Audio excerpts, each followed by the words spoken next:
दादा नमस्कार. नमस्कार. काय नाव आपलं? लक्ष्मण गेनू फावडे. गाव कुठलं? राजुरी. काय पाऊस काय म्हणतोय?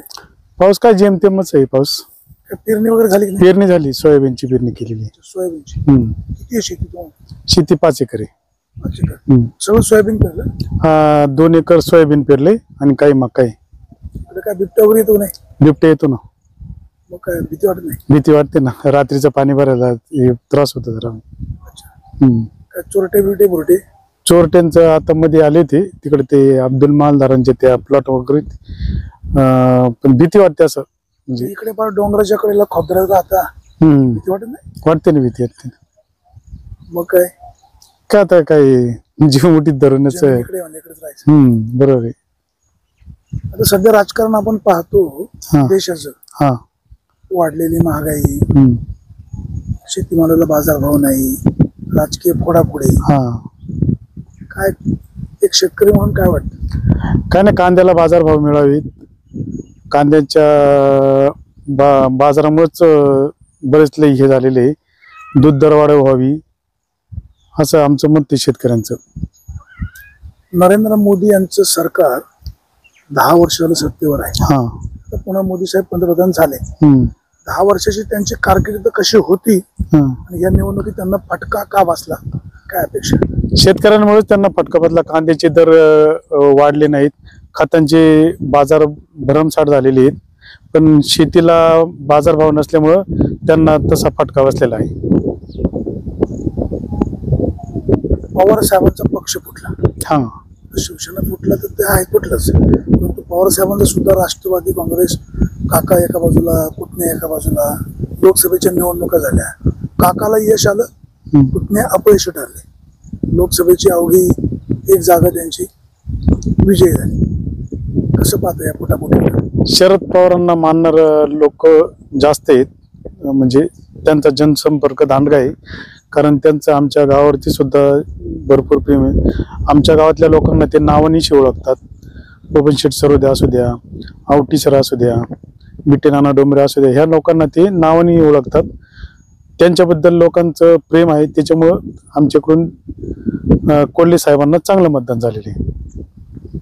लोकसभा निवडणुकीत सुद्धा आपण पाहिलं, शिवाजी आढळराव तसा कामाचा माणूस, जे अमोल कोल्हे बिनकामाचे आपण असं म्हणत नाही, परंतु मतदारांशी सगळ्यांशी संपर्क त्यांचा कमी होता. लोक म्हणायचे बाबा अमोल कोल्हेंना पुन्हा संधी मिळेल का नाही त्याची गॅरंटी नव्हती. पवार साहेबांचा आशीर्वाद, वाढलेल्या महागाईच्या विरोधात कोल्हेंनी केलेलं आंदोलन, मतदारांनी त्यांना खूप डोक्यावर घेतलं. कसं पाहत त्यांच्या विजयाकडे? पवार साहेबांमुळेच खरंच कोल्हे साहेब निवडून आलेत. कारण त्यांचा जनसंपर्क हा कमीच होता. फक्त मला वाटतं काहीतरी 5-6 महिन्यापूर्वीच ते मतदारसंघात फिरायला लागले. त्याच्या अगोदर काही ते फिरले नाहीत, आमच्या गावात सुद्धा आले नाहीत. ते पवार साहेबांचीच पुण्य आहे म्हणून ते निवडून आलेले. आता विधानसभेला विद्यमान आमदार अजित पवारांच्या सोबत आहे. अतुल बेनके सध्या अजित पवारांच्या सोबत आहेत. लोक चर्चा करतात शरद पवारांकडे येतील का नाही माहित नाही.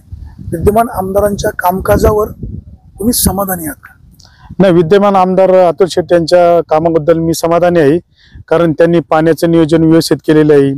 लाईटी संदर्भात आम्ही तक्रार करायला गेलो तर त्यांनी लगेच आमच्या समोर फोन लावला. म्हणजे ते वेळोवेळी दखल घेतात आणि त्यांचं काम खरंच चांगलं आहे, वाखाणण्यासारखं आहे. ते पुन्हा जर उभे राहिले तर 100% निवडून येतील. त्याचं काही आम्हाला म्हणजे हेच नाही. लोक असं म्हणतात पवार साहेबांचा सपोर्ट नसल्यामुळं निवडणूक अवघड आहे. नाही, पवार साहेबांकडे जर गेले अतुल शेठ तर सोन्याहून पिवळंच आहे. ते जर आले तर आम्ही त्यांचं सुद्धा काम करू. म्हणजे पवार साहेबांबरोबर आले तर अतुल शेठ 100% निवडून येतील, त्यात काहीच वावगं नाही. आणि अजित पवारांच्या सोबत राहिले तर नाही, तरी ते 100% काय प्रॉब्लेम आहे तसा. कारण त्यांच्या विजयाचे काय कारण? कारण लोक म्हणत होते का खासदार केला आपण कोल्हे साहेबांचं काम करू आणि आमदार केला अतुल शेठचं काम करू, असं बरीच चर्चा मी ऐकत होतो.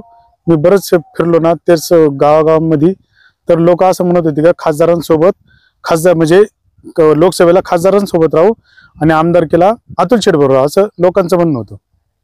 काय चित्र पाहायला मिळेल? नाही, आम्ही 100% अतुल शेठ बरोबर आहे. अतुल शेठ जिकडून जातील त्यांचं आम्ही 100% काम करू. आता माजी आमदार शरद सोनवणे असं म्हणतायत की विधानसभा मी सुद्धा लढवणारच. तर कुठला पक्ष माहित नाही, कदाचित ते अपक्ष पण निवडणूक लढवू शकतात. माझं तर म्हणणं आहे अतुल शेट उभे जर राहिले 100% तर ते निवडून येतील. इतरांचं काही मला लई सांगता नाही येणार, पण अतुल शेट कामाचा माणूस आहे, ते 100% निवडून येतील. विघ्नरचे अध्यक्ष सत्यशील शेरकर सुद्धा आमदार होण्यासाठी इच्छुक आहे. त्यांच्या शरद पवारांची सुद्धा जवळीक वाढली.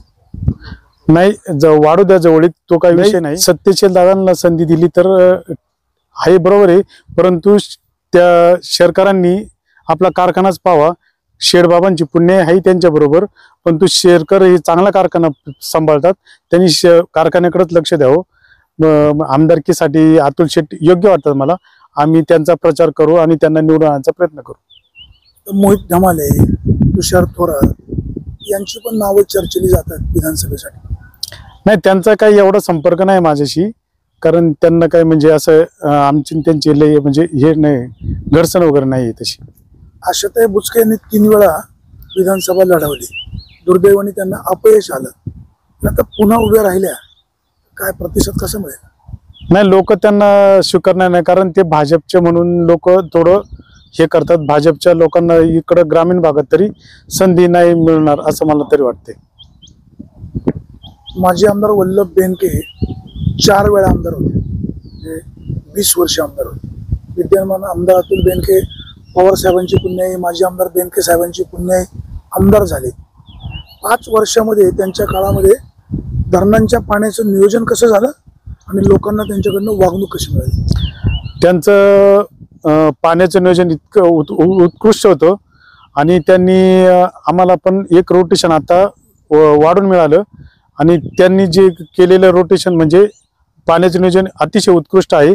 आणि इथून पुढे पण ते म्हटले का रोटेशन असं व्यवस्थित ठेवणार आहे, त्याच्यामुळे त्यांचं हे काम अतिशय उत्कृष्ट आहे.